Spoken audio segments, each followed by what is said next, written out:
इस बीच बेहद ही बड़ी और अहम जानकारी आपको देंगे। बहुत बड़ी खबर आ रही है दिल्ली से। देश भर में लागू हुआ सीएए कानून। जी हां, केंद्र सरकार ने जारी की अधिसूचना। गैर मुस्लिम शरणार्थियों को मिलेगा नागरिकता। तो बेहद ही बड़ी और बेहद ही अहम खबर आपको दे रहे हैं। देश की राजधानी दिल्ली से खबर आ रही है, अब गैर मुस्लिम शरणार्थियों को नागरिकता मिलेगी। जी हां, देश भर में सीएए कानून लागू हुआ। तो यह बड़ी उपलब्धि कह सकते हैं या फिर कह सकते हैं कि बहुत बड़ा निर्णय सरकार के द्वारा लिया गया। जिस कानून के विरोध में दिल्ली के सड़कों में लोग बैठे हुए थे, वो कानून आखिरकार आज पास हो गया है। देश भर में अब सीएए कानून लागू होगा। केंद्र सरकार ने इसकी अधिसूचना जारी कर दी है। तो गैर मुस्लिम शरणार्थियों को अब नागरिकता देश में मिलेगी। देश भर में सीएए कानून अब लागू होगा। ये बेहद ही बड़ी जानकारी आपको दे रहे हैं। स्टेट एडिटर हमारे वरिष्ठ पत्रकार और सहयोगी अजय त्रिपाठी जी जुड़ गए हैं। अजय त्रिपाठी जी, बेहद ही बड़ी खबर आ रही है कि सीएए कानून अब देश भर में लागू हो जाएगा।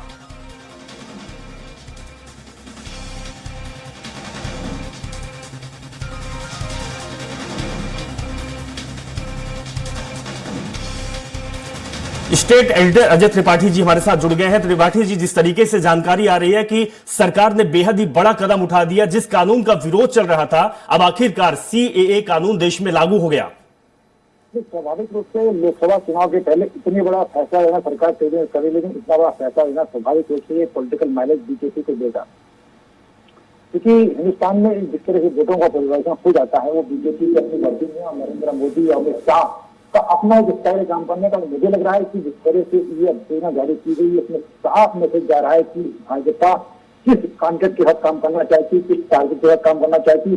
बड़ा स्पष्ट कर दिया बीजेपी ने सीएए देश में लागू कर करके एक बड़ा अपना टारगेट को, अपने अचीवमेंट को बिल्कुल स्पष्ट कर दिया है। एक क्लैरिफाइड तस्वीर के सामने आती है तो स्वाभाविक रूप से किसी भी पार्टी को, भाई बीजेपी या कोई पार्टी, उसको एक जो माइलेज मिलना होता है वो मिलना स्वाभाविक है। जी अजय जी, जिस तरीके से प्रधानमंत्री मोदी और केंद्रीय गृह मंत्री अमित शाह लगातार ये कह रहे थे कि जो फैसला सरकार लेगी वो सरकार कई सालों तक देश याद रखेगा, क्या ऐसे ही फैसला अब देश में होने वाले? क्योंकि बहुत ज्यादा विरोध सीएए का हो रहा था देश में, हमने वो तस्वीर भी देखी है।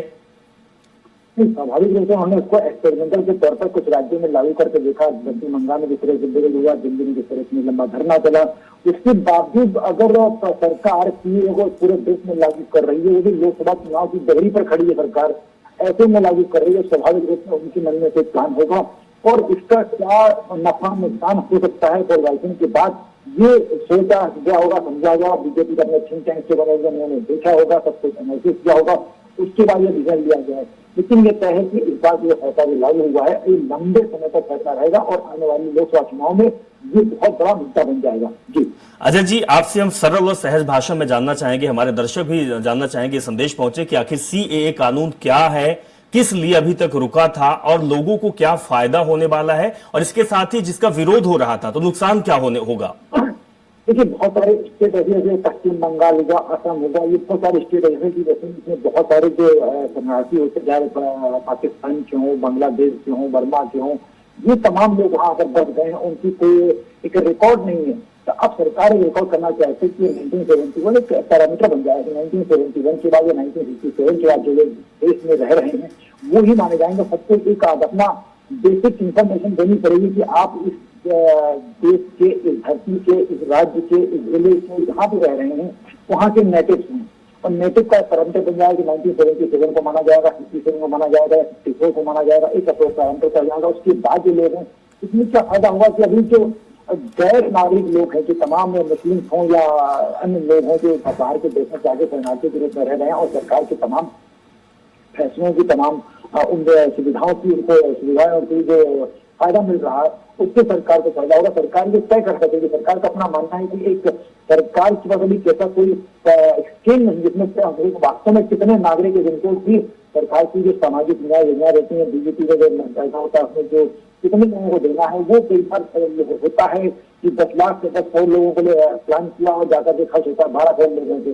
सरकार का मानना ये है कि अगर ये लागू हो जाएगा तो तय हो जाएगा कि वास्तव में हिंदुस्तान में कितने नागरिक हैं, कितने लोग ऐसे हैं जो अवैध रूप से रह रहे हैं। तो ऐसे लोगों को, और बाकी सरकार ने इसमें पहले भी क्लियर किया था कि तमाम देश में राष्ट्र को कहा जाता है, चाहे वो श्रीलंका हो, चाहे बर्मा हो, भूटान हो, पाकिस्तान हो, बांग्लादेश हो, यहाँ से जो लोग आए हुए हैं जी। उनको किन किन को शरणार्थी के रूप में शामिल किया जाए, उनको नहीं किया जाएगा, तो स्टैंड लिया होगा। तो ये मुझे मन रहा है जैसे सोशल रूप से, इकोनॉमिक रूप से और सरकार की व्यवस्था के मुताबिक बहुत फायदा होगा। लेकिन तय हो जाएगा वास्तव में।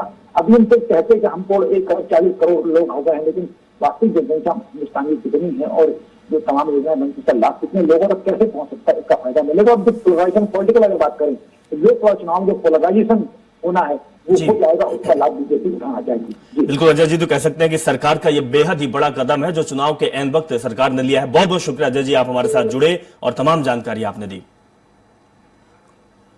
इस बड़ी खबर के साथ फिलहाल इस बुलेटिन में बस इतना ही। जुड़े रहें और देखते रहें स्वराज एक्सप्रेस। नमस्कार।